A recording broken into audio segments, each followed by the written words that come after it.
Kuki National Organization KNO and Zomi Reunification Organization JRO has resolved to stay away from program of Chief Minister's Ccpur visit on May 15. A joint meeting was held on May 11 at the residence of ZRO President in Ccpur and adopted several important resolutions. The organization decided to form a joint monitoring cell through their information and public relations departments to monitor and counter communal disharmony being sprayed on social media platforms such as WhatsApp channels, Facebook pages and groups, with both secretaries jointly overseeing the sale and planning to issue a joint press statement.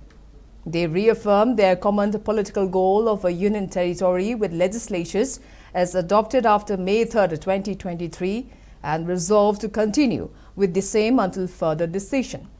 On the contentious Kuki zone nomenclature, which is unacceptable to Zomi side, KNO cabinet will discuss the matter with advocating leaders before tabling it again in the next meeting, while Zomi leaders suggested using Kuki Zomi on mutual respect basis.